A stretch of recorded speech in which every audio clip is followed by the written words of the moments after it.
My mother accidentally left me a voicemail of my entire family, laughing about me at Thanksgiving dinner. They called me broke, boring, and the biggest disappointment in the family.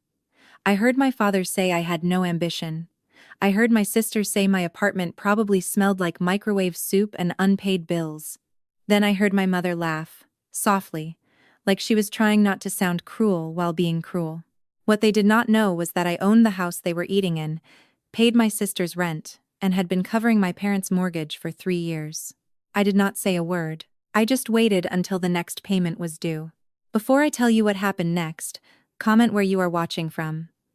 And if you have ever been betrayed by the people you sacrificed for, subscribe. My name is Rachel Miller. I am 38 years old, and I live in a quiet suburb outside Columbus, Ohio. I do not dress rich. I do not drive anything flashy. I run a financial consulting business from a spare bedroom with beige walls, 2 monitors, and a coffee mug that says "World's Okayest Aunt." To my family, that meant I was not impressive. To my clients, it meant I was the woman they trusted with companies worth millions. My father, Robert Miller, measured success by the truck in your driveway. My mother, Linda, measured success by what other women at church thought. My younger sister, Ashley, measured success by Instagram likes and how many strangers believed her life was better than it was. I was the responsible one, which in my family meant I got the least praise and the most bills. That house was the one thing my parents used to make themselves feel superior. No matter what happens, Mom liked to say, we kept the family home, only they had not kept it. I had.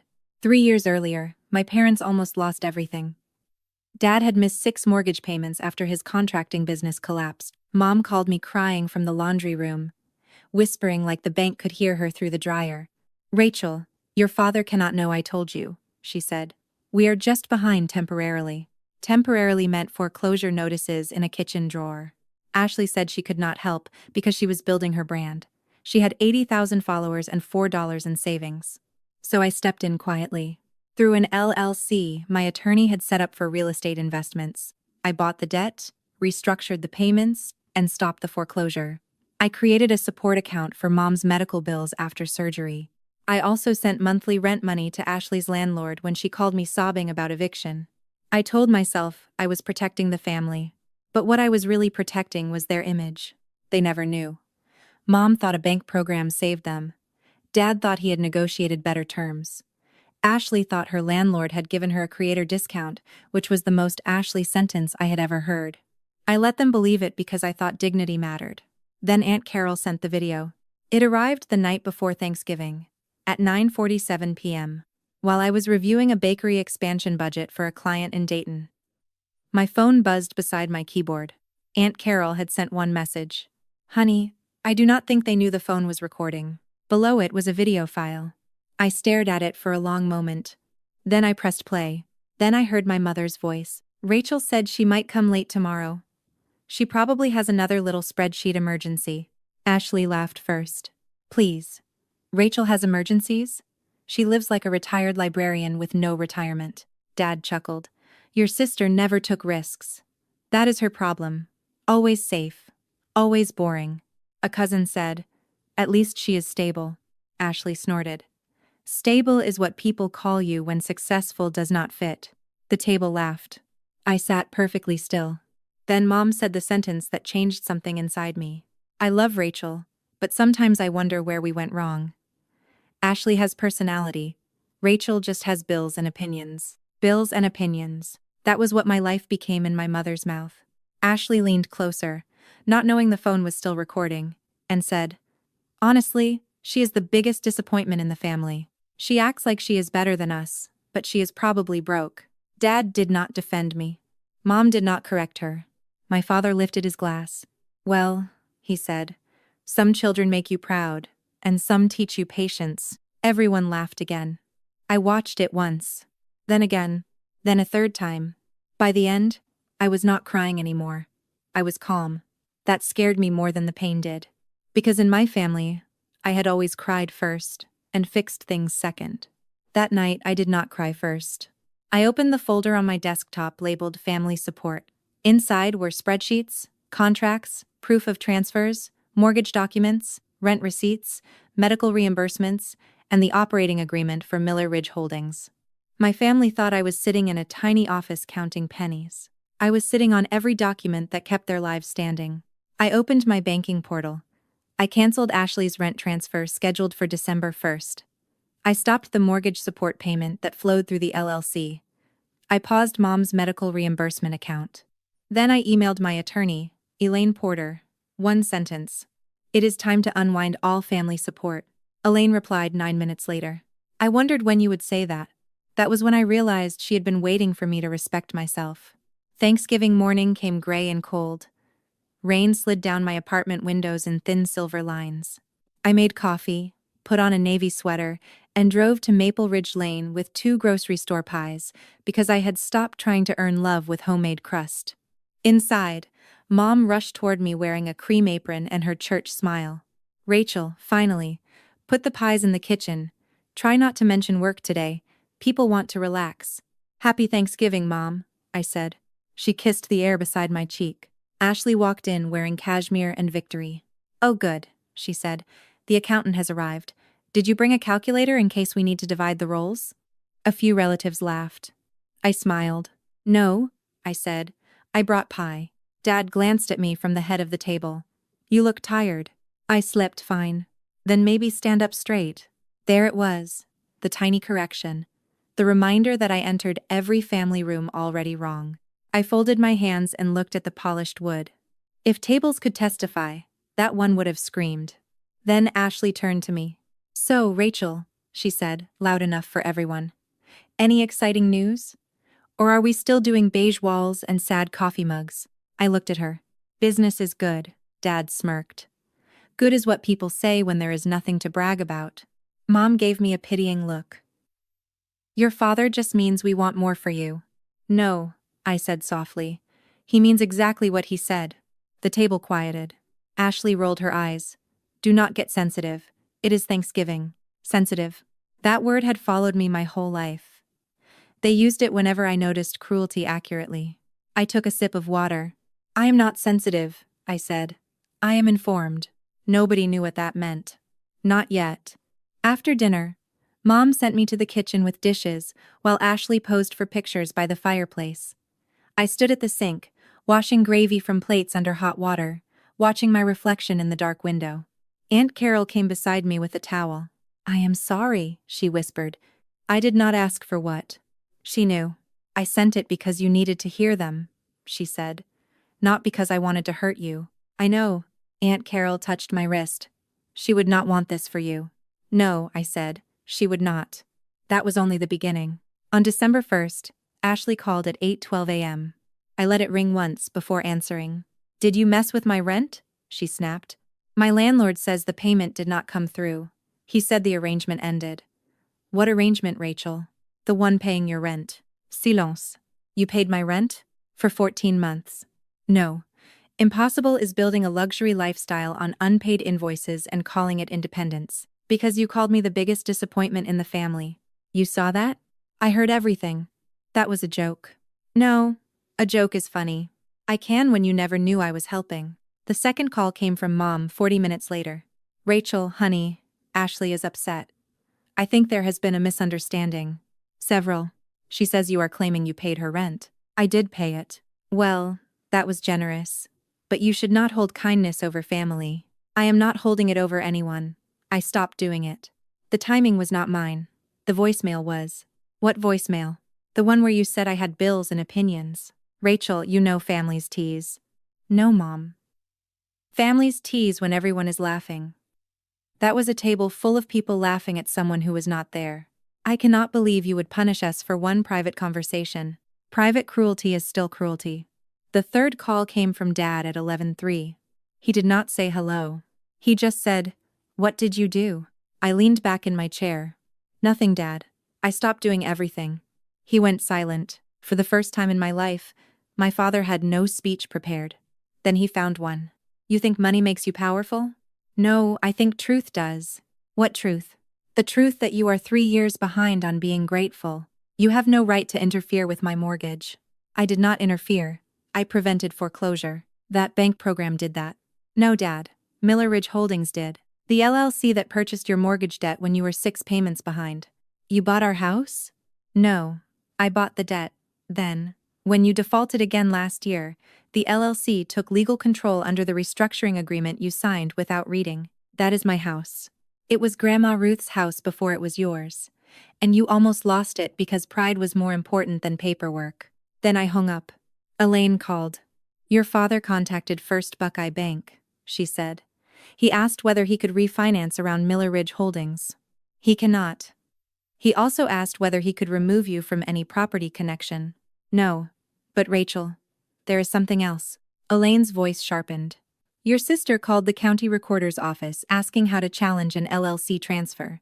Then she asked whether elder exploitation could apply if an adult daughter secretly controlled her parents' home. That was when everything changed. They are going to accuse me of taking advantage of them, I said. That is my concern. Elaine told me to gather every message, every receipt, every voicemail, every request for money. I spent that evening building a timeline. Mom crying about foreclosure. Dad asking for temporary help without using those words.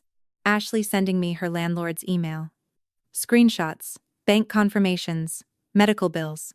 The Thanksgiving voicemail, Aunt Carol's video. But every file I saved was a nail in the coffin of their version of the story. 2 days later, Mom asked me to come to Sunday dinner. Her text said, "We need to talk as a family. No lawyers, no drama." So on Sunday evening, I returned to Maple Ridge Lane with my attorney beside me. Elaine was 60, elegant, and terrifying, in the way only a woman with perfect posture and organized evidence can be terrifying. What is this? I stepped inside. Family talk. Mom stood near the Christmas tree.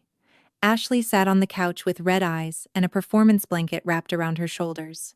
Aunt Carol was there too, stiff in an armchair, looking like she wished she had brought armor. I said no lawyers. You also said I was a failure, I said. We are all learning, words have limits. I look calm. You are not used to that. Elaine opened her briefcase and placed a folder on the coffee table. She laid out the first document. The mortgage delinquency notice. 6 missed payments. The foreclosure warning. Then Elaine laid out the LLC purchase agreement. Then Ashley's rent receipts. Then Mom's medical reimbursements. Elaine placed the final item on the table. A printed transcript of the voicemail. Dad said, "You recorded us illegally." No, Robert, Linda called me by accident. The voicemail was on my phone. Dad turned on her. You betrayed us? Aunt Carol's face hardened. No. I stopped helping you betray her. Ashley stood up. Okay, fine. We said things. But Rachel secretly paying for stuff is weird. Normal people do not hide money like that. Normal people say thank you when someone keeps a roof over their head. Mom whispered. We did not know. No, I said. You did not ask. There is a difference. Dad pointed at me. You did this to control us. I did it because Mom called me crying. I did it because Ashley said she would be homeless. I did it because every time this family had a fire, I was expected to be water. My voice stayed even. But you did not want water. You wanted a servant you could insult. As of today, all voluntary support ends permanently. The house will be listed for sale unless you assume the full payment under new terms by January 15th. Ashley's rent is her responsibility. Medical reimbursements are finished.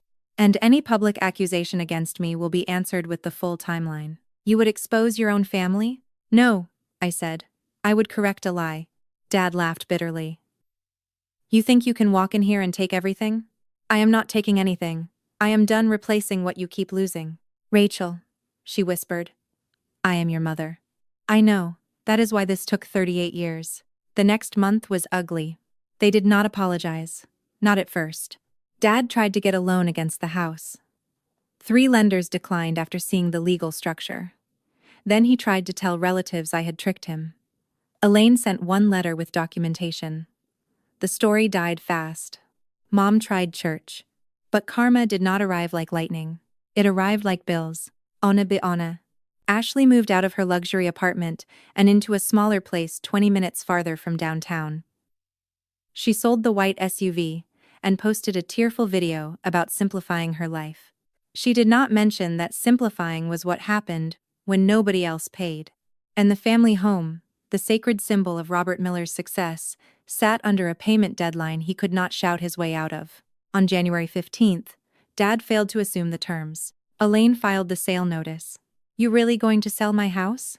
"I am going to sell the asset my company controls because the borrower defaulted." His face twisted. "Do not talk to me like a banker.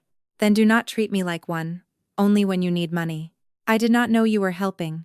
"That is not an excuse. That is the problem." "No, she misses who I was for her." Then, quietly, he said, "I am sorry."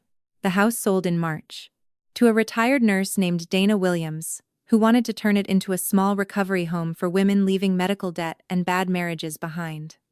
When Elaine told me, I sat in my beige office and laughed until I cried. Grandma Ruth would have loved that. Elaine reviewed the numbers. After debts, fees, and repayment to Miller Ridge Holdings, there would be a modest amount left for my parents to relocate. Not enough for pride, enough for survival, Ashley whispered. "So Rachel gets everything." "Rachel has been getting the bills for years. Today she gets reimbursed." Mom turned to me. "Will you ever forgive us?" "I am working on forgiving myself first," I said. For believing love had to be proven by exhaustion. It is. You should try it when you start paying for it yourself. The sale closed 2 weeks later. Dana invited me to walk through the house before renovations. I stood in the empty dining room, sunlight falling across the floor where that Thanksgiving table had been. No laughter at my expense. I walked upstairs to my old bedroom. The walls were still pale blue, under years of dust. In the closet, behind a loose panel, I found a small envelope with my name on it. Rachel. Inside was a note and a faded photograph of me at 12, sitting beside her on the porch, both of us laughing. The note said, "If they only see what you give, step back and let them see what disappears. You were never the weak one. You were the beam holding the ceiling." I sat on the floor and cried. Not because I missed the house. Someone had seen me before I had the courage to see myself. Ashley and I did not speak. She sent one text saying she hoped I was happy destroying the family. I deleted it. Some people call it destruction when the person they used finally removes themselves. Mom mailed a Christmas card with a long handwritten apology. I read it twice and put it in a drawer. Not because it fixed everything. Because I no longer needed to burn every bridge to prove I had crossed it. Aunt Carol came over for dinner every other Sunday. Elaine became my business attorney permanently. Dana sent me photos after the house opened. The dining room became a community table for women who needed somewhere safe to sit. I kept Grandma Ruth's note framed above my desk. I saw the room where I stopped begging to be valued by people addicted to undervaluing me. They called me useless. So I stopped being useful. They called me broke. So I stopped funding them. They called me boring. So I gave them the most predictable consequence in the world. I stopped paying. I do not hate them. Hate takes energy, and I already gave them too much of mine. But I learned something that year. Sometimes the family you keep saving is the same family keeping you broken. And the most powerful thing you can do is stop paying the bill for people who only love you when you are useful.